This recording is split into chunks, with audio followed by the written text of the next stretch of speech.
তোমাদেরকে ডাক দিয়ে বলেন তোমরা শ্রেষ্ঠ জাতি। কেন তোমরা শ্রেষ্ঠ জাতি? তোমাদেরকে দুইটা দায়িত্ব দিলাম। একটা দায়িত্বের নাম হলো তোমরা মানুষদেরকে ভালো কাজের দাওয়াত দিবা, আর একটা দায়িত্ব হলো খারাপ কাজ থেকে উম্মতকে ফিরিয়ে রাখবা। একটা দায়িত্ব ভালো কাজের জন্য মানুষদেরকে আহ্বান করবা, 2 নম্বর দায়িত্ব খারাপ কাজ থেকে উম্মতকে ফিরিয়ে রাখবা। এই দুইটা দায়িত্ব আমি আল্লাহ তোমাদেরকে দিয়ে দিলাম। শেরপুরের মুসলমান খুবই মনোযোগ দিয়ে শুনবেন। আল্লাহ রাব্বুল আলামিন আমাদেরকে কেন এত দাম দিলেন, সম্মান দিলেন? এই যে আগামীকাল জুমার রাত আসতেছে, আজকে জুমার রাত, আগামী দিন জুমার দিন আসবে। এই যে জুমার দিন কত বড় দামি দিন আপনাদেরকে বুঝাই দেই। এটা সাইয়্যিদুল আইয়াম, দিনের সরদার। এই জুমা এত দামি। আল্লাহর নবী বলেন উম্মত কেউ যদি জুমার দিনে ওযু করে গোসল করে পায়ে হেঁটে হেঁটে জুমার নামাজ আদায় করার জন্য যায়, জুমার নামাজে যাওয়ার পরে ইমাম সাহেবের সামনাসামনি যায় বসে আর ইমাম সাহেবের কথাগুলি শুনে, খুতবা শুনে জুমার নামাজ পড়ে, অতিরঞ্জিত অবাঞ্ছিত কথা না বলে আমার উম্মত আবার পায়ে হেঁটে হেঁটে বাড়িতে চলে আসে। আল্লাহর নবী বলেন উম্মত রে, এই জুমার নামাজ আদায় করার জন্য প্রত্যেক কদমে কদমে কদমে কদমে আমার আল্লাহ 1 বছরের নফল রোজা, নফল ইবাদতের সওয়াব প্রত্যেক কদমে কদমে আল্লাহ আমার উম্মতের আমলনামায় লিখে দেবে। একবার জোরে বলবেন আল্লাহু আকবার। না না না না, আরো জোরে, আরো জোরে, আরো জোরে, জোরে জোরে জোরে। এই ঈসা আলাইহিস সালামের উম্মত 400 বছর পাথর ইবাদত করছে। কত বছর? আর আমার এই নবীর উম্মতের প্রত্যেক কদমে 1 বছরের নেকি। এই আপনাদের বাড়ি থেকে মসজিদ কয় কদম লাগবে? এরকম দাঁড়ান তো, 400 কদম হবে না? এরকম ব্যক্তি আছে না? বেশি আছে, ঠিক কি না?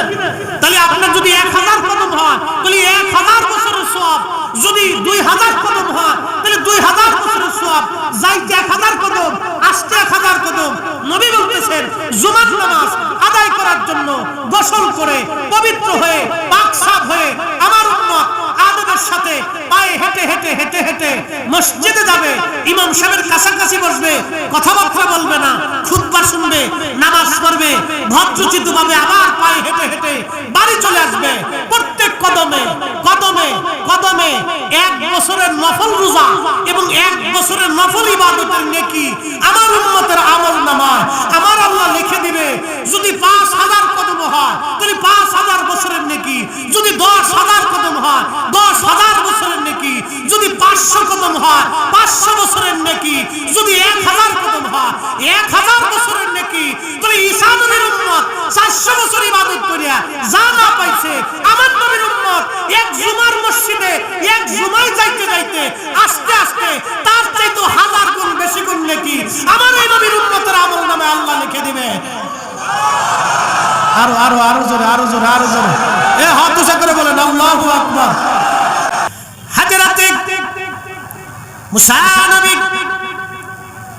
আল্লাহর দরবারে তাওরাত শরীফ পড়তেছিলেন। ঠিক এমন সময় মুসা নবী দেখতেছেন তাওরাতের ভিতরে একটা জামাত উম্মত দেখা যায়। শেষ জামানাতে আসবে উম্মত 70 গুণ মর্যাদা হবে, সব উম্মত থেকে দামি হবে। আল্লাহ নবী মুসা আলাইহিস সালাম আল্লাহকে ডেকে বললেন রাব্বি, এই উম্মত আপনি আমারে বরাদ্দ করে দেন। আল্লাহ ডাক দিলেন মুসা রে, এই উম্মত আমি তোমার জন্য বরাদ্দ করি নাই, এই উম্মত আমি আমার আখিরি নবীর জন্য বরাদ্দ করেছি। মুসা নবী ডাক দিয়ে বলেন রাব্বি, উম্মতের দাম যদি 70 গুণ হয়, সব উম্মত থেকে উম্মতের দাম 70 গুণ হবে। এরা আমল করবে কম কিন্তু জান্নাতে যাবে সবার আগে, এদের হায়াত হবে কম কিন্তু জান্নাতে যাবে সবার আগে। চিৎকার মেরে বলবেন কি আল্লাহু আকবার। শেরপুরবাসী মনোযোগ দিবেন। হযরত মুসা নবী ডাক দিয়ে বলেন আপনি এই উম্মত তাহলে কার জন্য বরাদ্দ? আল্লাহ ডাক দিয়ে বলেন মুসা রে, এই উম্মত আমি আমার আখিরি নবীর জন্য বরাদ্দ করে দিলাম। বলে আল্লাহ তাহলে আমারে ওই নবীর উম্মত বানায় দেন।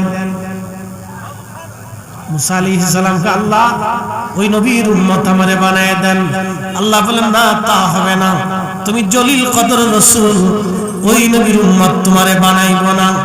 মুসা আলাইহিস সালাম তামান্না করলো, আশা করলো এই নবীর উম্মত হওয়ার জন্য, এই রাসূলের উম্মত হওয়ার জন্য মুসা নবী আশা করলেন। একদিন ঈসা রুহুল্লাহ আলাইহিস সালাম তিনি একটা মস্ত বড় পাহাড়ের পাশ দিয়ে হেঁটে হেঁটে যাচ্ছেন, মুজাহাতুল মাজালিসের মধ্যে আসছে। ঈসা আলাইহিস সালাম দেখলেন পাহাড়ের পাশে মস্ত বড় একটা পাথর, সাদা মার্বেল পাথর, একেবারে ধবধবে দুধের মতো সাদা। এত সুন্দর পাথর দেখে ঈসা রুহুল্লাহ আলাইহিস সালাম আল্লাহকে ডাক দিয়ে বলেন, রব্বি, এত সুন্দর পাথর জীবনেও কোনোদিন দেখি নাই আল্লাহ, এই পাথর তুমি কেন বানাইলা, কি জন্য বানাইলা গো আল্লাহ? আল্লাহ ডাক দিয়ে বললেন, ঈসা রে, পাথর কেন বানাইলাম তুমি কি জানতে চাও নি? আল্লাহ নবী বললেন, হ্যাঁ আমি জানতে চাই। আল্লাহ ডাক দিলেন, ঈসা তোমার হাতের পাথর লাঠিখানা দিয়ে পাথরের মধ্যে আঘাত করো। আল্লাহর পয়গম্বর ঈসা রুহুল্লাহ আলাইহিস সালাম হাতের লাঠিখানা দিয়ে পাথরে আঘাত করলেন, সঙ্গে সঙ্গে সাদা মার্বেল পাথর মাঝখান থেকে ভেঙে দুইটা টুকরা হয়ে গেল।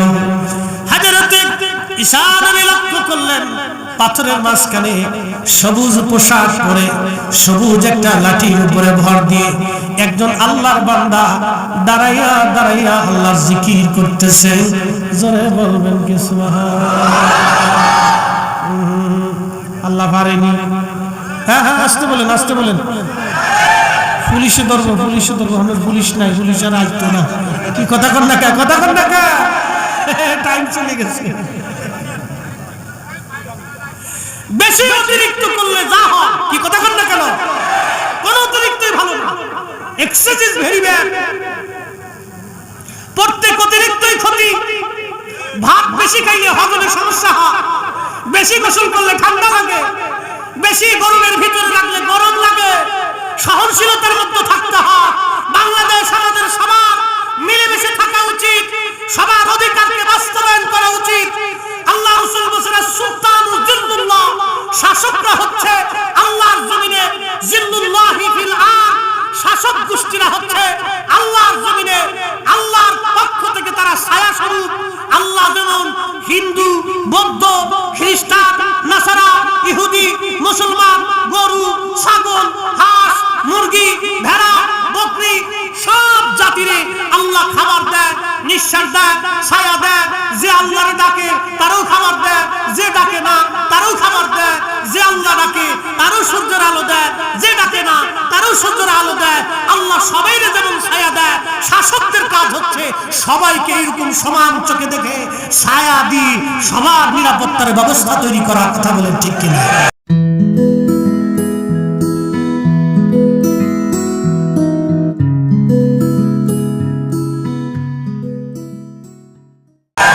যারা ব্যর্থ হবে তারা পচে যাবে। সিদ্ধান্ত কি আমাদের না আল্লাহ? আল্লাহ। আল্লাহ রাসূলের এই কথাটা সারা জীবন মনে রাখবেন। আস-সুলতানু জিল্লুল্লাহি ফিল আরদ, শাসক গোষ্ঠীরা হচ্ছে জমিনে আল্লাহর ছায়া। তারা সবাইকে ছায়া দিয়ে রাখবে, সবাইকে তারা নিরাপত্তা দিবে, জালিম থেকে নিরাপত্তা দিবে, ডাকাত থেকে নিরাপত্তা দিবে, সন্ত্রাস থেকে নিরাপত্তা দিবে, গরিবকে নিরাপত্তা দিবে, অভাব থেকে খাদ্য দিবে, বাসস্থানহীনকে বাসস্থান বানায় দিবে। এটা হচ্ছে শাসকদের কাজ। কথা বলেন ঠিক না বেঠিক? আল্লাহ আমাদের বুঝার তৌফিক দিক বলে না। আমিন। কষ্ট হচ্ছে আপনাদের? কিছু সময় বসা যাবে তো? দোয়া পর্যন্ত আসেন তো? হাত উঁচা করে বলেন, আসেননি? আসেন, আসেন। নারে তাকবীর। একটু জবান খুলে আল্লাহুম্মা সাল্লি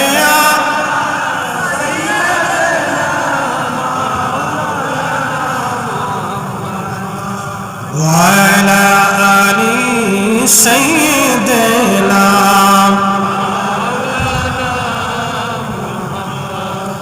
হযরত ঈসা রুহুল্লাহ আল্লাহর দরবারে ডেকে বললেন, রব্বি, এই বান্দা পাথরের ভিতরে আল্লাহর জিকির করে। ঈসা নবী বললেন, বান্দারে, এই পাথরের মধ্যে তুমি কি করো? আল্লাহর বান্দা ডাক দিয়ে বললেন, ও আল্লাহর নবী, আমি এই পাথরের ভিতরে আল্লাহর জিকির করতেছি। বলে, কত বছর ধরে তুমি আল্লাহর জিকির করো? 400 বছর ধরে আমি এই পাথরের ভিতরে আল্লাহর জিকিরে রত আছি। একসাথে বলা যাবে আল্লাহু আকবার। কত বছর? 400 বছর ধরে এই পাথরের ভিতরে আমি আল্লাহর জিকির করি।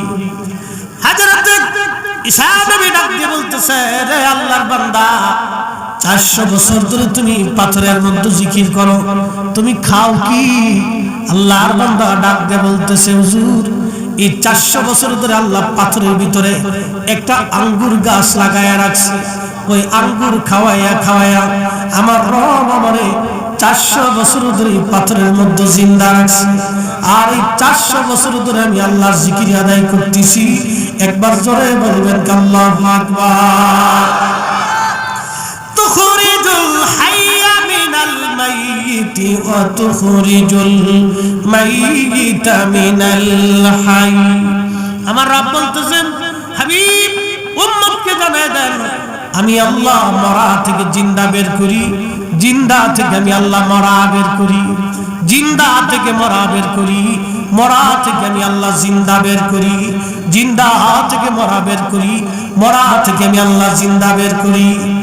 পাথরের ভিতরে আমি রব্বুল আলামিন তারে বাঁচায় রাখি। প্রশ্ন রাখতে পারেন, ফরিদি হুজুর, পাথরের ভিতরে 400 বছর আল্লাহ কেমনে বাঁচাইল? এখন যদি জিজ্ঞেস করি, আল্লাহর বান্দা বলে দেন, তাহলে আপনি বলেন, মায়ের পেটে সন্তানকে কে বাঁচাইল?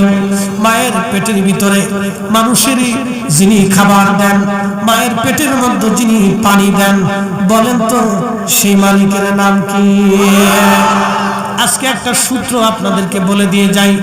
মহিলারা যখন গর্ভবতী হয়, পেটে বাচ্চা ধারণ করে, অন্তঃসত্ত্বা হয়, মা জাতিরা যখন পেটে বাচ্চা ধারণ করে, তখন ডাক্তার বলে এই বাচ্চারে ভালো মন্দ খাওয়াও, এই মহিলারে ভালো মন্দ খাওয়াও। গাইনি ডাক্তার বলে আপনি ভালো ভালো খাবার খাবেন, পুষ্টিজনিত খাবার খাবেন, গুড়া মাছ খাবেন, শাকসবজি খাবেন, ডিম দুধ খাবেন, ফল ফ্রুট খাবেন। আর আল্লাহর নবী 1450 বছর আগে উম্মতকে বলে দিলেন, উম্মত, তোমরা তোমাদের গর্ভবতী নারীদেরকে খেজুর খাওয়াও, কারণ খেজুর আল্লাহর জান্নাতের ফল।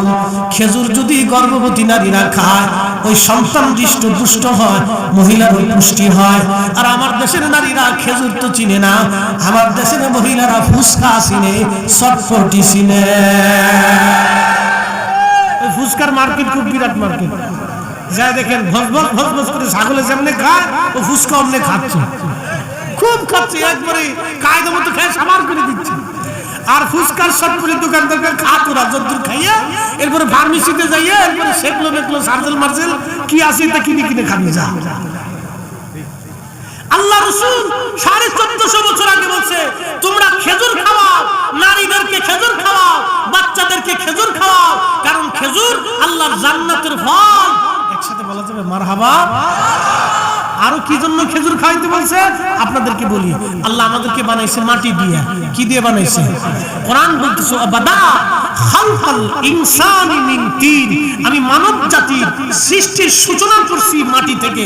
তো আদম আলাইহিস সালামকে যে মাটি দিয়ে বানানো হয়েছিল, এই মাটির অতিরিক্ত মাটি দিয়ে আল্লাহ খেজুর গাছ বানাইছিলেন। না না হলো না, আমি আমার কিতাব থেকে বলতেছি না, ইমাম ইবনে কাসিরের আল বিদায়া থেকে বলতেছি।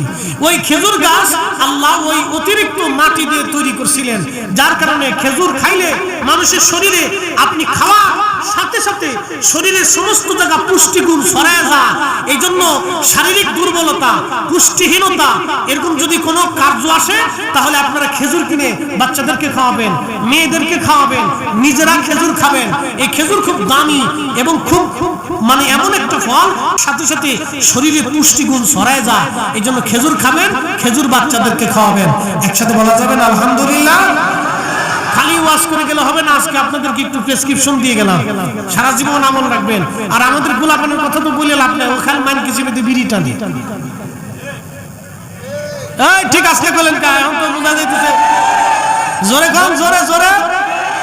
আমি এক মুরব্বির জিগেলাম, চাচা বিড়ি কয়টা লাগে? কয় হুজুর 60টা লাগে। তাই আমি বললাম, আপনি মানুষ না জিন? কয় যা বলেন 60টা বিড়ি টানতে হবে। আমি টাইনে যদি বেহস্ত আনতে চেষ্টা করে দেখেন, আর কি করবেন বলেন তো?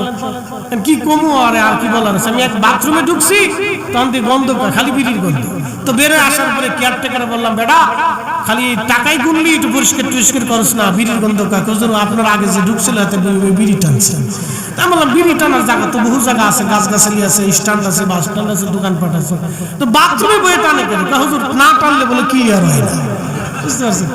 হে কি বিড়ি ধরছে না বিড়ি হেরে ধরে গেছে? বিড়ি কিন্তু তারে ধরে ফেলছে, হে বিড়ি ধরে নাই, বিড়ি হেরে ধরছে। এই তো বিড়ির কার্যকলাপ। বুঝতে পারছেন? এগুলি না খেয়ে আপনি খেজুর খান, একসাথে বলবেন না আল্লাহু আকবার। আচ্ছা, একটা বিড়ির দাম কত? যারা বিড়ি খান শরম করার কিছু নাই, আমি আপনাদেরকে একটা পরিসংখ্যান দিচ্ছি। একটা বিড়ির দাম কত? সর্বনিম্ন কত? 5 টাকা। সর্বনিম্ন একটা বিড়ির দাম কত? 5 টাকা। আচ্ছা, প্রত্যেক দিন যে বিড়ি খান বা বিড়ি টানে বা নেশাগ্রস্ত, তার এই বিড়ি কয়টা লাগে? 1 প্যাকেট লাগে না? হ্যাঁ, 1 প্যাকেট না লাগে? তো 1 প্যাকেটে কয়টা বিড়ি থাকে? 25টা। তুই কেমনে জানোস? তুই দোকানদারি করস না? আচ্ছা, জানো, জানার দরকার আছে। তো একটা বিড়ির দাম, 1 প্যাকেটে ধরেন 20টা বিড়ি থাকে, তো 5 টাকা করে যদি বিড়ি খায়, 20টা বিড়ি খাইলে 100 টাকা চলে যায় বিড়ির পিছনে, ঠিক কিনা? তো মাসে কত গেল? 3000 টাকা। আমাকে মসজিদের ইমাম সাহেবের বেতন কত? এই দেখেন আমরা কত বড় জুলুম করতেছি। দেখেন মসজিদের ইমাম সাহেবের বেতন কত? 5000। জোরে বলেন। ইমাম সাহেবের বেতন 5000। বেগুনের কেজি কত?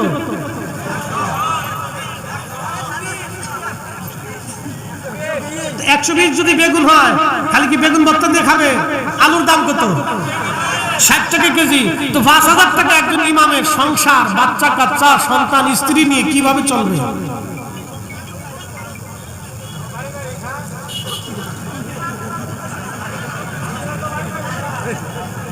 আচ্ছা বলেন না, বাড়ি খাইলো, এ তো হুজুর নিজে খায়, কিন্তু স্ত্রী তো আর বাড়ি খায় না, তার বাচ্চা কাচ্চা তো আপনাদের বাড়ি খায় না। হুজুর তো না নিজে খাইলো, কিন্তু তার বাচ্চা কাচ্চা তো আছে।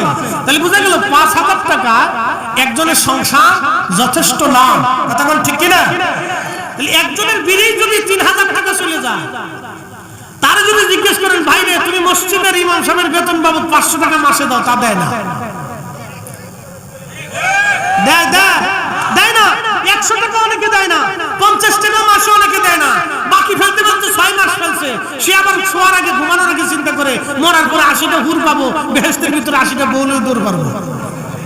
শয়তানে আসার চাচা যতই চিন্তা করেন পাবেন না, কারণ আপনি যে নামাজ পড়ছেন ইমামরে ঠকাইছেন, টিকা দেন না। বুঝিয়ে তারপরে যায়।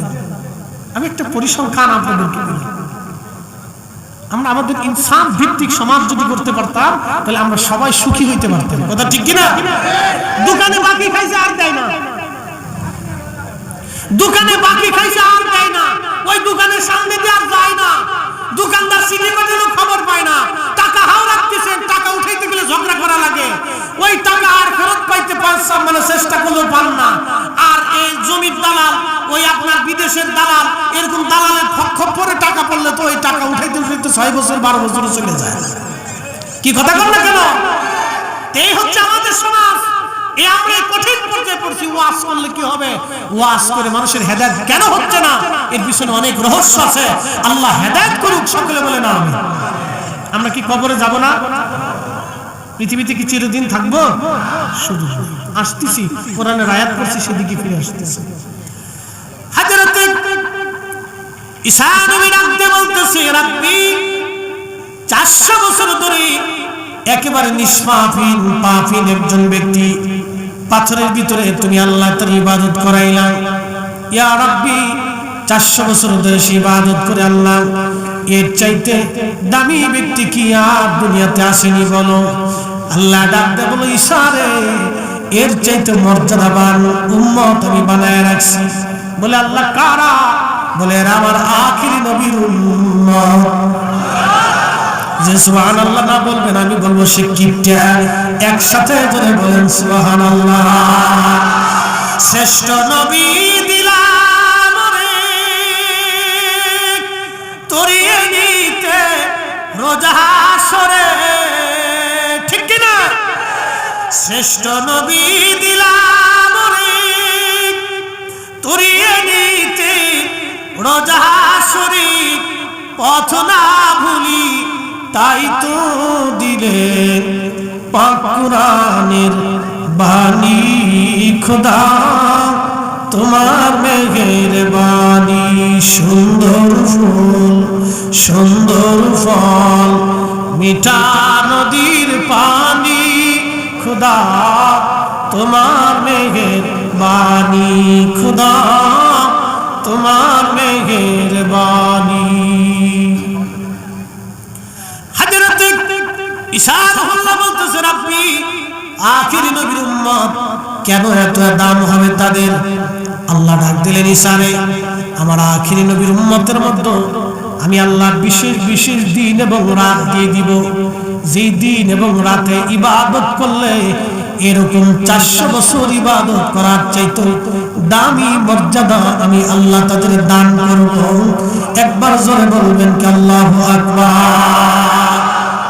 তখনই ঈসা রূহুল্লাহ ডাক দিয়ে বলেন রাব্বি তাহলে আর দেরি করবেন না, আমারে ওই নবীর উম্মত বানায় দেন, আমারে ওই নবীর উম্মত বানান যাতে আমি আখিরি জামানায় সেই নবীর উম্মত হতে পারি। আমার আল্লাহ কবুল করে বলেন ঈসারে আপনার দোয়া আমি আল্লাহ কবুল করে নিলাম। এজন্য আল্লাহ নবী বলেন ওয়াদা ইব্রাহিম খলিলুল্লাহ ওয়া বাশারাতু ঈসা রূহুল্লাহ, আমি ঈসা নবীর সুসংবাদ প্রত্যেক ওয়াজে ঈসা নবী যখন ওয়াজ করতেন তখন ওয়াজের সময় ফাঁকে ফাঁকে আমার রাসূলের প্রশংসা গাইতেন।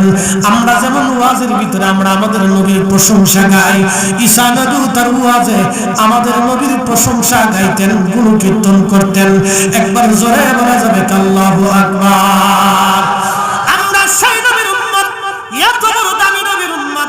আল্লাহ আমাদেরকে ডাক দিয়ে বলেন তোমরা শ্রেষ্ঠ জাতি। কেন তোমরা শ্রেষ্ঠ জাতি? তোমাদেরকে দুইটা দায়িত্ব দিলাম। একটা দায়িত্বের নাম হলো তোমরা মানুষদেরকে ভালো কাজের দাওয়াত দিবা, আর একটা দায়িত্ব হলো খারাপ কাজ থেকে উম্মতকে ফিরায় রাখবা। একটা দায়িত্ব ভালো কাজের জন্য মানুষদেরকে আহ্বান করবা, 2 নম্বর দায়িত্ব খারাপ কাজ থেকে উম্মতকে ফিরায় রাখবা। এই দুইটা দায়িত্ব আমি আল্লাহ তোমাদেরকে দিয়ে দিলাম। শেরপুরের মুসলমান খুবই মনোযোগ দিয়ে শুনবেন, আল্লাহ রাব্বুল আলামিন আমাদেরকে কেন এত দাম দিলেন, সম্মান দিলেন। এই যে আগামীকাল জুমার রাত আসতেছে, আজকে জুমার রাত, আগামী দিন জুমার দিন আসবে। এই যে জুমার দিন কত বড় দামি দিন আপনাদেরকে বুঝাই দেই। এটা সাইয়্যিদুল আইয়াম, দিনের সরদার।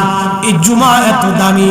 আল্লাহ নবী বলেন উম্মত কেউ যদি জুমার দিনে ওযু করে গোসল করে পায়ে হেঁটে হেঁটে জুমার নামাজ আদায় করার জন্য যায়, জুমার নামাজে যাওয়ার পরে ইমাম সাহেবের সামনাসামনি যায় বসে আর ইমাম সাহেবের কথাগুলি শুনে, খুতবা শুনে জুমার নামাজ পড়ে, অতিরঞ্জিত অবাঞ্ছিত কথা না বলে আমার উম্মত আবার পায়ে হেঁটে হেঁটে বাড়িতে চলে আসে। আল্লাহ নবী বলেন উম্মত রে, এই জুমার নামাজ আদায় করার জন্য প্রত্যেক কদমে কদমে কদমে কদমে আমার আল্লাহ 1 বছরের নফল রোজা, নফল ইবাদতের সওয়াব প্রত্যেক কদমে কদমে আল্লাহ আমার উম্মতের আমলনামায় লিখে দেবে। একবার জোরে বলবেন আল্লাহু আকবার। না না না না, আরো জোরে আরো জোরে আরো জোরে জোরে জোরে জোরে। এই ঈসা আলাইহিস সালামের উম্মত 400 বছর পাথর ইবাদত করছে। কত বছর?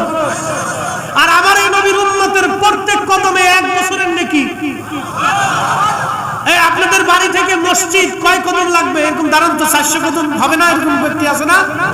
বেশি আছে, ঠিক কি না? তাহলে আপনার যদি 1000 কদম হয় তাহলে 1000 বছরের সওয়াব, যদি 2000 কদম হয় তাহলে 2000 বছরের সওয়াব, যাইতে 1000 কদম, আসতে 1000 কদম।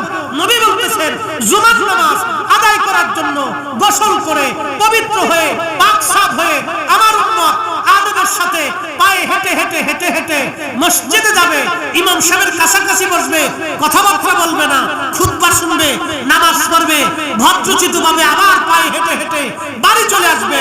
প্রত্যেক কদমে কদমে কদমে 1 বছরের নফল রোজা এবং 1 বছরের নফল ইবাদতের নেকি আমার উম্মতের আমলনামায় আমার আল্লাহ লিখে দিবে। যদি 5000 কদম হয় তাহলে 5000 বছরের নেকি, যদি 10000 কদম হয় 10000 বছরের নেকি, যদি 500 কদম হয় 500 বছরের নেকি, যদি 1000 কদম হয় 1000 বছরের নেকি। তাহলে ঈসা নবীর উম্মত 400 বছর ইবাদত করিয়া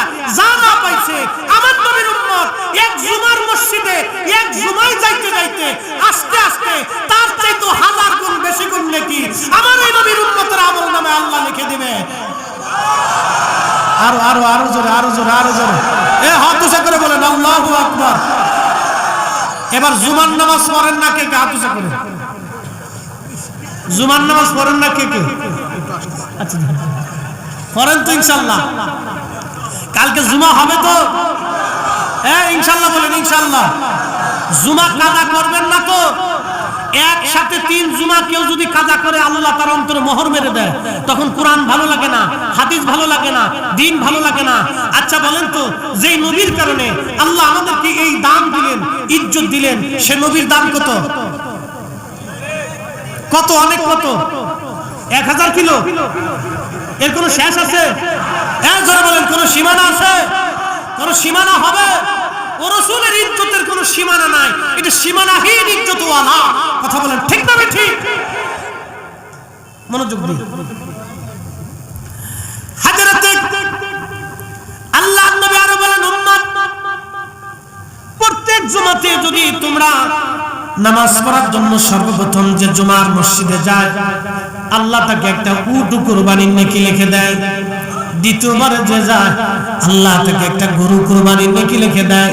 তৃতীয়বারে যে যায়, আল্লাহ রাব্বুল আলামিন তাকে ছাগল কুরবানির নেকি লিখে দেয়। একবার জোরে বলা যাবে আল্লাহু আকবার। হাজির, আল্লাহর নবীজি জুমার নামাজ কাজা করতে নিষেধ কেন করলেন? কোরআনে আল্লাহ আয়াত নাযিল করলেন, ইয়া আইয়ুহাল্লাযীনা আমানু ইযা নুদিয়া লিস-সালাতি মিন ইয়াউমিল জুমআহ ফাসআউ ইলা যিকরিল্লাহি ওয়া দারুল বাই'আ। হে ঈমানদার, জুমার নামাজের জন্য যখন আযান দেওয়া হয়, তখন ব্যবসা বাণিজ্য, বাড়ি ঘর, দোকানপাট, হাট বাজার সব কিছু তোমরা ছেড়ে দাও। ছেড়ে দিয়ে জুমার নামাজ পড়ার জন্য তোমরা মসজিদে চলে আসো নামাজ পড়ার জন্য। বেচা বিক্রি তোমাদের জন্য হারাম। বেচা কিনা, সংসার, জমি জমা যা আছে সব ফেলে দিয়ে তোমরা জুমার জন্য মসজিদে আসো। কেন আসবেন?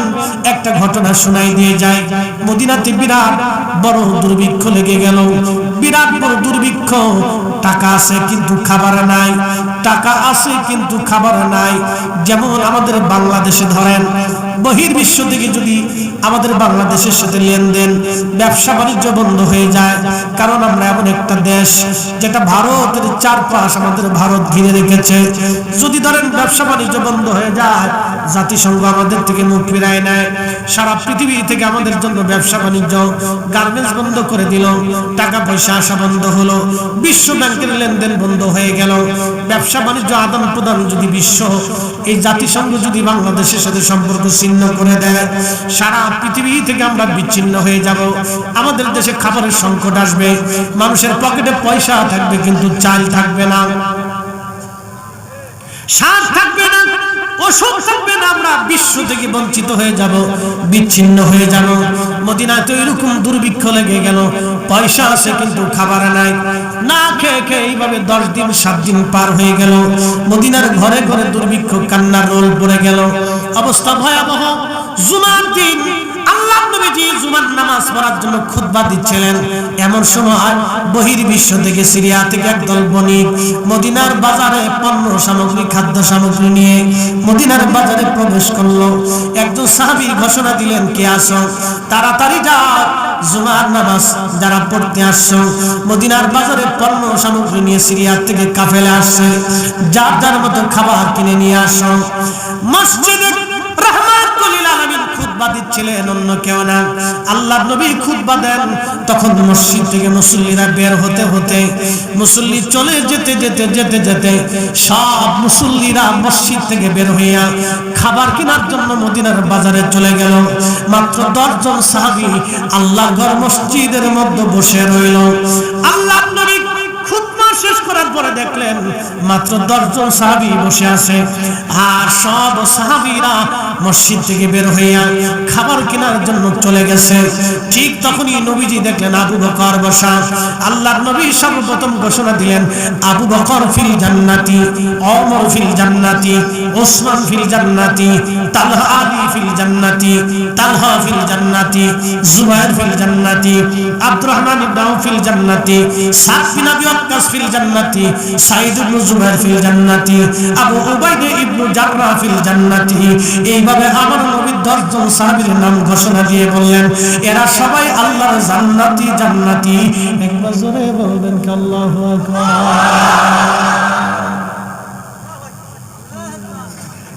নবীজি জান্নাতি ঘোষণা দিলেন। আল্লাহর নবী, নবী কি নবীর ইচ্ছায় দিয়েছেন না আল্লাহর ইচ্ছা? জোরে জোরে জোরে কার ইচ্ছা? আল্লাহর ইচ্ছা। আমার নবী 10 জন সাহাবীকে জান্নাতের ঘোষণা দিলেন। কারণ কি? হাজার কোটি টাকা দান করার জন্য না, জিহাদে শহীদ হওয়ার জন্য না, শুধুমাত্র মসজিদে বসে রইলেন। তখনই কোরআনের আয়াত আল্লাহ নাযিল করলেন, ইয়া আইয়ুহাল্লাযীনা আমানু, ও ঈমানদার তোমরা যারা ঈমান আনছো, ইযা নুদিয়া লিস-সালাতি মিন ইয়াউমিল জুমআ, এই ঈমানদার জুমার জন্য যখন তোমাদেরকে আহ্বান করা হয়, ডাকা হয়, আযান দেওয়া হয়, তখন তোমরা নামাজ পড়ার জন্য মসজিদে শুধু আসবে না, আল্লাহ আরো বলে দিলেন ইয়াউমিল জুমআতি ফাসআউ ইলা যিকিরিল্লাহি ওয়া যারুল বাই', আল্লাহ স্মরণের জন্য তোমরা বেচা বিক্রি, ব্যবসা বাণিজ্য সব ছেড়ে দাও। সব কিছু ছেড়ে দিয়ে তোমরা জুমার নামাজ আদায় করার জন্য মসজিদে চলে আসো। একবার জোরে বলা যাবে আল্লাহু আকবার। সব সাহাবী মসজিদ থেকে বের হয়ে চলে গেলেন। মাত্র 10 জন সাহাবী বসে আছেন। আল্লাহর হাবিব এই 10 জন সাহাবীর নাম জান্নাতি খাতায় নবী লিখে দিলেন। জান্নাতি জান্নাতি আবার বলে দিয়ে যায়, আবু বকর ফিল জান্নাতি, ওমর ফিল জান্নাতি, উসমান ফিল জান্নাতি, আলী ফিল জান্নাতি, তালহা ফিল জান্নাতি, জুবাইর ফিল জান্নাতি, আব্দুর রহমান ইবনে আউফ ফিল জান্নাতি, সাদ বিন আবি ওয়াক্কাস ফিল জান্নাতি, সাঈদ ইবনে জুবাইর ফিল জান্নাতি, আবু উবাইদা ইবনে জাররাহ ফিল জান্নাতি। এই 10 জন সাহাবীকে নবীজি জান্নাতি ঘোষণা দিয়ে দিলেন। একবার জোরে বলা যাবে কি মারহাবা। শ্রেষ্ঠ নবী দিলাম রে তরিয়ে নিতে রোজা হাসরে, ঠিক কি না? হাত উঠিয়ে বলেন ঠিক কি না? শ্রেষ্ঠ নবী দিলাম রে তরিয়ে নিতে রোজা হাসরে, পথ না ভুলি তাই তো দিলে পাক কুরআনের বাণী।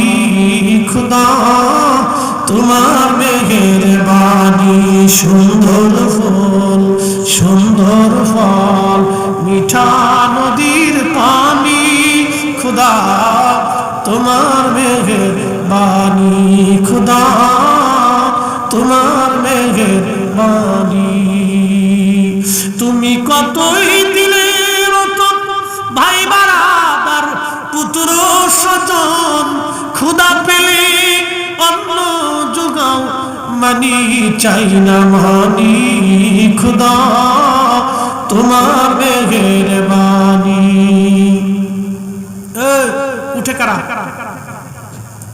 হ্যাঁ, মুতে ধরছে মনে হয়। না না না, খুদাই যদি উঠেন তাহলে বিপদ আছে। আমি জানি শেরপুরের একটা রোগ আছে, শেরপুর জামালপুরে একটা রোগ হলো এই মাহফিলের পরে তো তবরক নাই। চিন্তা করেন যে তবরক আলাইহিস সালাম যেহেতু নাই তো যাই গিয়া, কি কথা কর না? যদি মুনাজাতের আগে উঠেন, আমার অনুমতি ছাড়া যদি উঠেন তাহলে কিন্তু বিপদ আছে, বিপদে ফেলাবো আজকে। আমার অনুমতি ছাড়া উঠা যাবে না, একটা লোক উঠবেন না। আমি আগে বলছি দীর্ঘ ওয়াজ করবো না, আপনাদেরকে নিয়ে কাজকে কয়েকটা মর্যাদার কথা বলছি, আর শুধু জুমার মর্যাদা বলছি। প্রত্যেক কদমে 1 বছরের নেকি। আর জোরে জোরে জোরে জোরে জোরে। এটা কি আমাদের গুণে না নবীর গুণে? আমাদের গুণে না নবীর গুণে? তো নবীর গুণে যদি আমাদের এত দাম হয় তো রসুলের দাম কত? তো ওই নবীর উম্মত হওয়ার কারণে আমরা ভাগ্যবান। কথা কোন ঠিক কিনা? তাহলে এখন ওই রসুলের উম্মতের কাজ আমাদের করা লাগবে না? নামাজে আসতে হবে নি? রোজা রাখতে হবে নি? হালাল খাওয়া লাগবে নি? এই আমার দিকে তাকান, অ্যাটেনশন, মনোযোগ দিয়ে। এই যে আজকে ওয়াজ বসে শুনে আপনারা বাড়ি চলে গেলেন, যাই কালকে চিন্তা করলেন যে ফরিদি হুজুরের ওয়াজ শুনছিলাম, আজকে রাত আর ছাড়বো না। আজকে যেহেতু জুমার রাত, তো সুন্দর করে মসজিদে যাইয়া একবারে জায়নামাজ বিছিয়ে দিয়ে ফরিদি সাহেবের মতো সুন্দর একটা ফাঁকি মাথায় দিয়ে একবারে জুব্বা জাব্বি গায়ে দিয়ে আতর গোলাপ লাগাইয়া মসজিদে নামাজে দাঁড়ায় গেছেন। নামাজে দাঁড়াইছেন কিন্তু ওযু নাই। নামাজ হবে? ওযু ছাড়া যেমন নামাজ সারা রাত পড়লেও হবে না, সুদের টাকা ঘুষের টাকা দিয়ে গরুর গোশত খাইয়া বিরিয়ানি পোলাও খাইয়া নামাজে দাঁড়াইয়া কাবাতেও নামাজ পড়লে, মক্কা মদিনায় নামাজ পড়লে এরকম নামাজ হবে না। এই হাত উঁচু করে বলেন ঠিক কি না? এবার যাই দেখেন যারা টাকা চুরি করছে তারা না যায় যেখানে চাচা নামাজ পড়ো, যাও চাচা নামাজ পড়ো।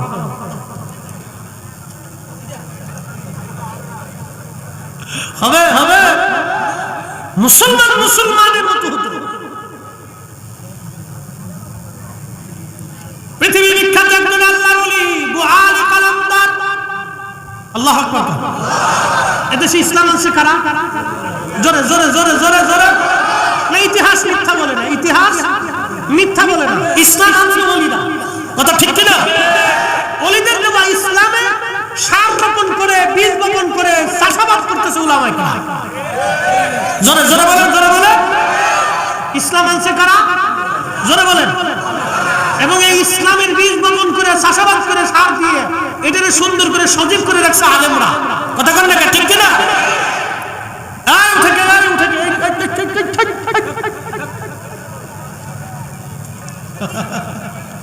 না না, উঠা যাবে না।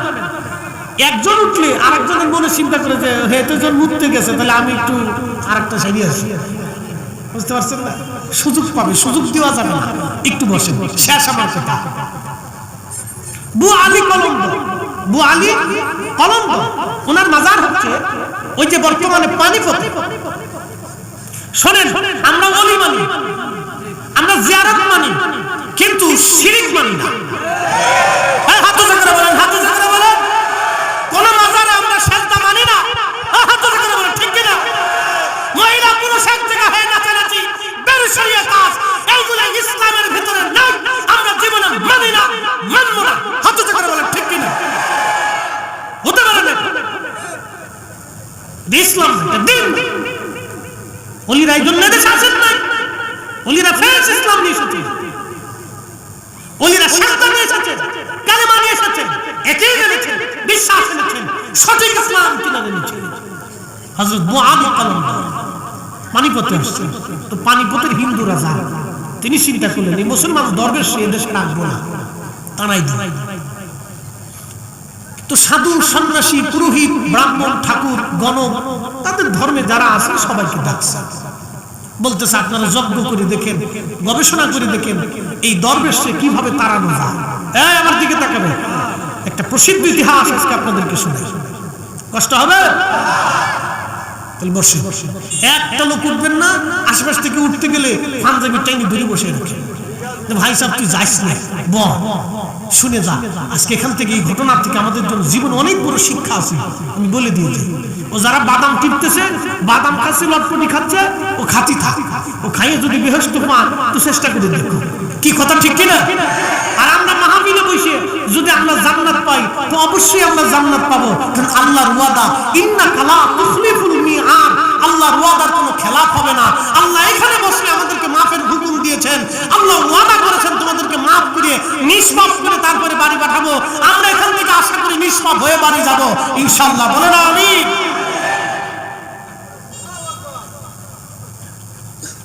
হযরত আবু আলী কালান্দার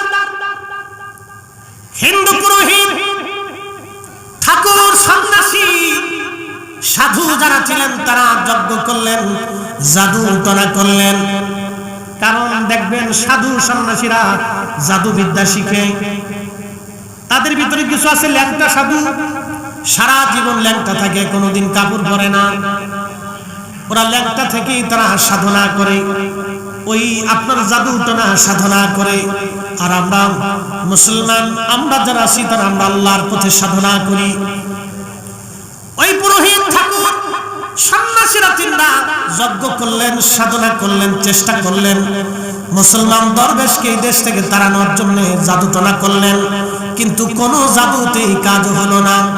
রাজাকে সে আপনি যতই চেষ্টা করেন এই মুসলমান দরবেশের শক্তির কাছে আপনি পারবেন না, কারণ আমরা সমস্ত শক্তি প্রয়োগ করে তার জাদু করেছিলাম।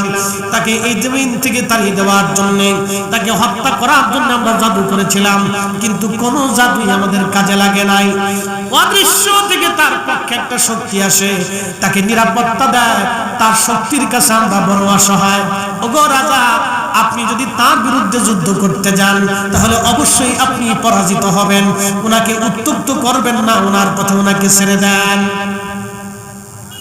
কিন্তু রাজা নাসরবান্দা ডাক দিয়ে বলতেছে, সাধু সন্ন্যাসীরা তাহলে বলো ওই মুসলমান দরবেশ আধ্যাত্মিক ক্ষমতা কোথা থেকে পায়, কোন জায়গা থেকে সে আধ্যাত্মিক ক্ষমতা পায়? বলে সাধু সন্ন্যাসী যারা ছিলেন তারা বললেন, শুনেন, সে আধ্যাত্মিক ক্ষমতা অদৃশ্য থেকে পায়, কোথা থেকে আসে আমরা তা জানি না, কিন্তু আমরা মুসলমানরা জানি সে আধ্যাত্মিক ক্ষমতা আল্লাহর পক্ষ থেকে আসে। কথা বলেন ঠিক কিনা? রাজা বলতেছে, হে সাধু সন্ন্যাসী তাহলে বলো এই মুসলমান দরবেশের আধ্যাত্মিক ক্ষমতা কি করলে নষ্ট হবে? বলতেছে, শুনেন বাচ্চা, মুসলমানরা হারাম খায় না, আর মুসলমান হারাম খাইলে মুসলমানের দোয়া কবুল হয় না। মুসলমানরা হারাম খায় না, মুসলমানরা হারাম খাইলে মুসলমানের দোয়া কবুল হয় না। এই মুসলমান দরবেশকে যদি আপনারা এই হারাম খাওয়াইতে পারেন তাহলে এই দরবেশের শক্তি চিরতরে ধ্বংস হয়ে যাবে। রাজা বলতেছে, তাহলে কি হারাম খাওয়াইতে পারি? তখন ওই দরবেশরা, ওই সাধু সন্ন্যাসীরা বলল, মুসলমানরা শুয়োরের গোশত খায় না, শুয়োরের গোশত মুসলমানদের জন্য হারাম। আপনি শুয়োর এনে জবাই করে রান্না করে, গোশত রান্না করে গরুর গোশত বলিয়া এই মুসলমান দরবেশকে যদি খাওয়াইতে পারেন তাহলে এই মুসলমান দরবেশের শক্তি ধ্বংস হয়ে যাবে। একবার জোরে বলবেন কি নাউজুবিল্লাহ? জোরে বলেন, মুসলমান কি খায় না? হারাম খায় না। জোরে বলেন, মুসলমান কি খায় না? আরো জোরে বলেন, কি খায় না? আমার দেশে যারা ঘুষ খায়, সুদ খায়, তারা কি খায়? জোরে বলেন, আরো জোরে। জোর হয় না কেন? জোরছে বলো, আরো জোরে। মাজারে বসে যারা গাঁজা খায়, জোরে জোরে জোরে জোরে, না না আরো জোরে। মাজারে যারা গাঁজা খায়, কি খায়? আরো জোরে বলেন, কি খায়? তাহলে বুঝা গেল তারা মাজারে গাঁজা খায়। আল্লাহর কসম করে বলি, ও ফকিরও না, ও দরবেশও না, ও হলো শয়তানের দালাল। ঠিক কিনা? মুসলমান হারাম খায় না, কি খায় না? সব মনোযোগ দিয়ে ভাত খাওয়ার আগে কি খান? ভাত খাওয়ার আগে বিসমিল্লাহ, ঠিক আছে নাকি? ভাত খাওয়ার আগে বিসমিল্লাহ, পানি খাওয়ার আগে বিসমিল্লাহ, বিরিয়ানি খাওয়ার আগে বিসমিল্লাহ, বিড়ি খাওয়ার আগে কি? গাঁজা খাওয়ার আগে কি? আচ্ছা আপনারা বলেন, মসজিদের ভিতরে বিড়ি খাওয়া যায়? হ্যাঁ, যেটা মসজিদে খাওয়া যায় না, আপনার যেটার আগে বিসমিল্লাহ নাই সেটা খাওয়া যাবে। জোরে বলেন, মুসলমান হারাম খায় না। মুসলমান, হ্যাঁ না, আজকে থেকে যারা বিড়ি খান এ তওবা করে যাবেন। কি কষ্ট পাইতেছেন আপনারা? যারা বিড়ি সিগারেট খান তারা তওবা করে যাবেন যে আল্লাহ জীবন আর এটা খাবো না। মুসলমান হারাম, কথা কন না কেন? মুসলমান হারাম, মুসলমান হারাম, মুসলমান বিড়ি, মুসলমান গাঁজা, মুসলমান নেশা করে। যারা নেশা করে শুনে যান, আজকে কুত্তার বিষ্ঠা, কুত্তা খাওয়ার পরে যেটা বমি করে ফেলে দেয় ওটাকে বলে বিষ্ঠা। ওটা খাওয়া যেমন না পাক, মুসলমান নেশা করা ওইরকম না পাক। কারণ আউযুবিল্লাহ করবেন না নাউযুবিল্লাহ করবেন সেটা আপনার ব্যাপার। দোয়া পর্যন্ত আছে, না হাত উঁচা করে বলেন, দোয়া পর্যন্ত আছে। পিছনে অনেকে হাত উঠাইছে না, একটু চালাকি করতেছে, আমি বুঝছি। আমার মেহমানটা তো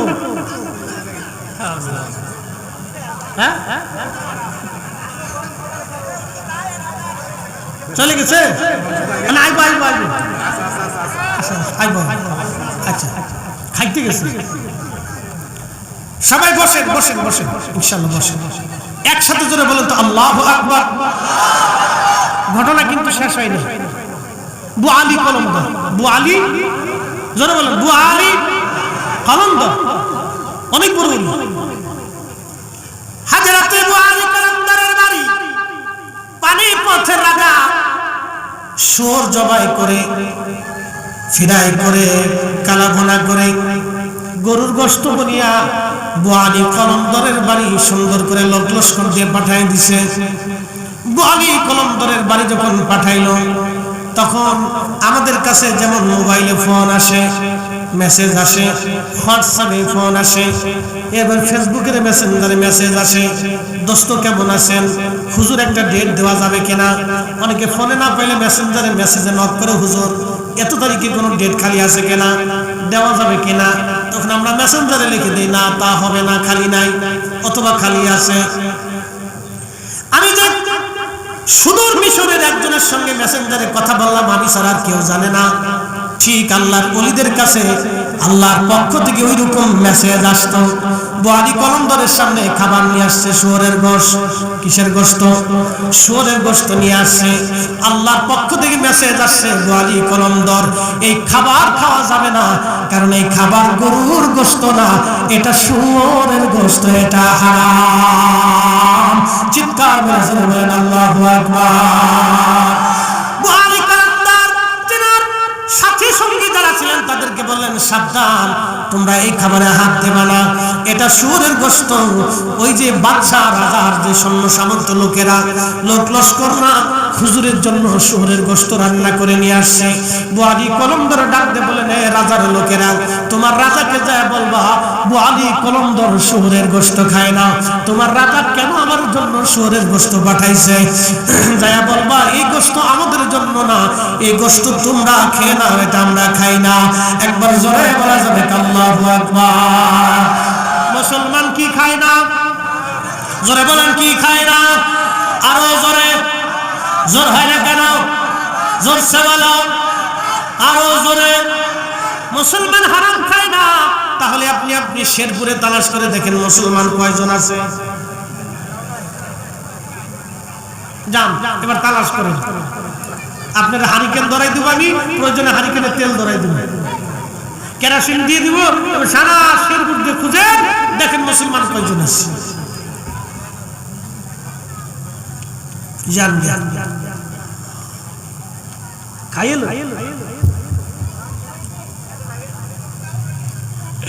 আল্লাহু আকবার। আর জোরে বল। হ্যাঁ, মুসলমান, আমাদেরকে মুসলমান হয়ে কমে যেতে হবে। এই জন্য কোরআন বলতেছে, আল্লাহু আকবার ওয়ালিল্লাহিল হামদু বিসমিল্লাহির রাহমানির রাহিম।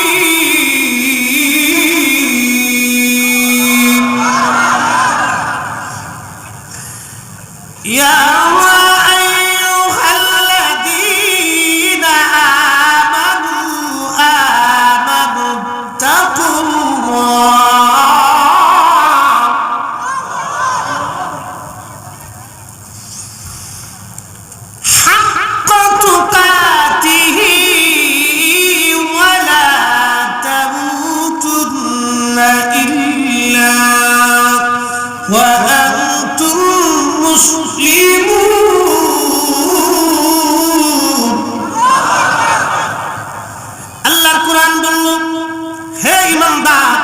তোমরা আমি আল্লাহকে ভয় করো। ভয় শুধু করলে হবে না, ভয় করার মতো ভয় করা লাগবে। এরপর আমার আল্লাহ বললেন, শুধু ভয় করলে হবে না, মুসলমান হয়ে তারপরে কবরে আসো। আল্লাহ রাব্বুল আলামিন বলেন, ওয়ালা তামুতুন্না ইল্লা ওয়া আনতুম মুসলিমুন। মুসলমান না হয়ে কবরে এসো না, মুসলমান হয়ে কবরে আসো। আর আল্লাহ কুরআন বলতেছে, কুল ইন্নাল মাউতাল্লাযী তাফিরুনা মিনহু ফাইন্নাহু মুলাকীকুম। হাবিব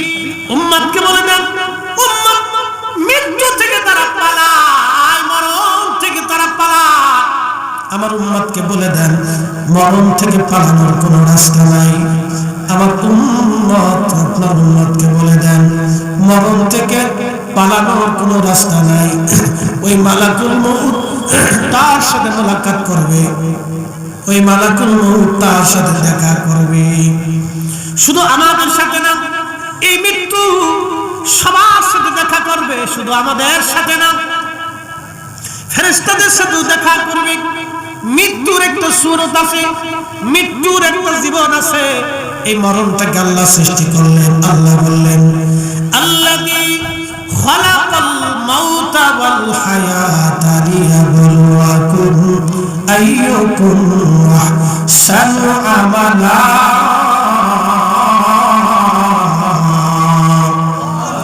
আমি মরণ সৃষ্টি করেছি, আমি হায়াত সৃষ্টি করেছি।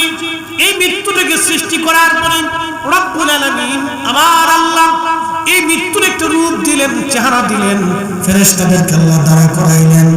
কোটি কোটি ফেরেশতারা আল্লাহর সামনে দাঁড়ায় গেল। এই মরণকে ফেরেশতাদের সামনে আল্লাহ দেখাইলেন। মরণের শুরুর দিকে আজরাইল, জিবরাইল, মিকাইল, ইসরাফিল সমস্ত ফেরেশতারা বেহুশ হয়ে জমিনে পড়ে গেল। মরণের শুরুর দিকে সমস্ত ফেরেশতারা বেহুশ, কোন ফেরেশতার হুঁশ নাই। আল্লাহ তাদের আবার হুঁশ ফিরাইলেন। আল্লাহ ডাক দিলেন আজরাইল, তোমাকে মরণের দায়িত্ব দেওয়া হবে। আজরাইল ডাক দেখ আল্লাহ, যার চেহারা দেখে আমি ভয় পেয়ে গেলাম, কি করে আমি তার নিয়ন্ত্রণ করব? আল্লাহ বললেন আজরাইল, আমি আল্লাহ তোমাকে সহজ করে দিব, এই মৃত্যুটাকে তোমার বাধ্য করে দিব। তুমি তামাম সৃষ্টির মূল তুমি সংগ্রহ করবা, তুমি সবার জীবন কেড়ে নেবা। একদিন মাটির ভিতরে হবে ঘরে মন আমার, কেন বন্ধ দালান ঘর। ঠিক কিনা? একদিন মাটির ভিতরে হবে ঘরে মন আমার, কেন বন্ধ দালান ঘর। এই মৃত্যু আপনার আমার দুয়ারে করা নারবি।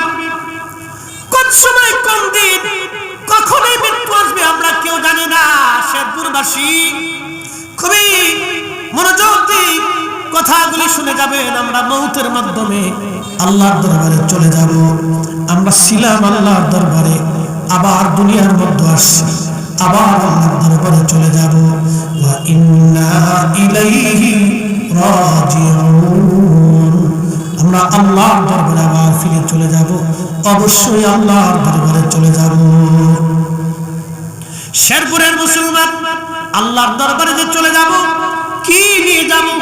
প্রথম নম্বর ঈমান, 2 নম্বর আমল। 1 নম্বর ঈমান, 2 নম্বর আমল। 1 নম্বর ঈমান, 2 নম্বর আমল।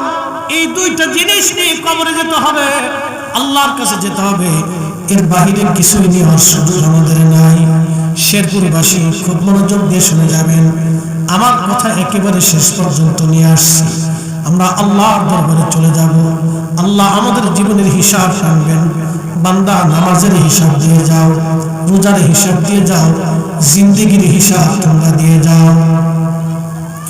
আচ্ছা বলেন তো, সূর্যের আলো যিনি দেন, চাঁদের আলো যিনি দেন, বাতাস যিনি দেন, খাবার যিনি দেন, মাটি যিনি দিলেন, ফসল যিনি দিলেন, একই মাটি থেকে হাজার কোয়ালিটির ফল, বিভিন্ন ধরনের খাবার, একই পানির ভিতর থেকে বিভিন্ন ধরনের মাছ, একটা জিহ্বা দিয়ে একটা পেটের ভিতরে যিনি ফালাইলেন, খাওয়াইলেন, তিনি সে আমার আল্লাহ। কিছু আমাদের কাছে চান নাই। আল্লাহ আমাদের কাছে বেশি কিছু চান নাই। একটা জিনিস চেয়েছেন, লা ইন শাকারতুম লা আযীদান্নাকুম ওয়া লা ইন কাফারতুম। রব বলেছেন শুকর আদায় করো, নাফরমানি করিও না তুমি। খুব মনোযোগ দিবেন। সম্পদ আল্লাহ দিলেন, এই সম্পদ আল্লাহ নিয়ে যাবেন। ইজ্জত আল্লাহ দিলেন, আল্লাহ আবার ইজ্জত নিয়ে চলে যাবেন। এখন যাদেরকে ইজ্জত আল্লাহ দিচ্ছেন, আগামীতে নাও থাকতে পারে। কি কথা বলেন, ঠিক কিনা? আবার এখন যাদেরকে দিচ্ছেন, আগামীতে নাও দিতে পারেন। এইখানে আল্লাহ আমারে বসাইছেন, এখানে নাম উঠাইতে পারেন আল্লাহ। ও শেরপুরবাসী, আমরা সবাই আল্লাহর কাছে চলে যাব। আমাদের রিজিক, আমাদের অর্থবিত্তগুলি সব রেখে চলে যাব। পৃথিবী থেকে কিছুই নেওয়ার সুযোগ নাই। এদেশে হাজার হাজার কোটি টাকার মালিক যারা বসুন্ধরা গ্রুপের মালিক মারা গেলেন, ওনার ইন্তেকালের সময় হাজার হাজার কোটি টাকার সম্পদ রেখে গেলেন। যমুনা গ্রুপের মালিক মারা গেলেন, স্কয়ারের মালিক মারা গেলেন। এরকম বড় বড় গ্রুপ ইন্ডাস্ট্রির মালিক, হাজার কোটি টাকার মালিক মারা গেলেন। একটা অর্থ কবরে নিয়ে যেতে পারে নাই, কাফনের কোনো পকেট নাই, কিছুই নিতে পারে নাই, সবই রেখে তারা কবরে চলে গেল। আহা, একটা কথা মনে রাখবেন, আল্লাহ সিদ্ধান্তের বাহিরে এক দানাও ভাত আপনি বেশি খেতে পারবেন না।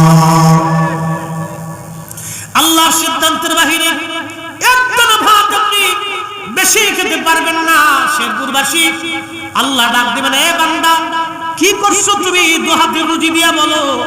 সেদিন বলবো, রব্বুল আলামিন, মাদ্রাসায় দেই নাই, মসজিদে দেই নাই, আমরা তোমার পথে খরচ করি নাই। আল্লাহর কোরআন বলতেছে, ওয়া আনফিকু মিম্মা রাযাকনাকুম মিন ক্বাবলি আইয়াতিয়া আহাদাকুমুল মাউত। মরণ আসার আগে তোমার রিজিক থেকে আল্লাহর পথে তুমি ব্যয় করো।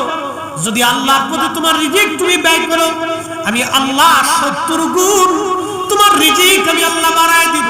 একসাথে বলবেন আল্লাহু আকবার। কত গুণ? জোরে বলেন, জোরে বলেন, কত গুণ? কত গুণ? 70 গুণ আল্লাহ বাড়াবে। এখন প্রশ্ন, আল্লাহর কথায় কি মিথ্যা আছে? আল্লাহ কি ভুল বলেছে? তখন আল্লাহর কথা মিথ্যা হবে না। 70 গুণ আল্লাহ রিজিক আমাদের বাড়ায় দিবে।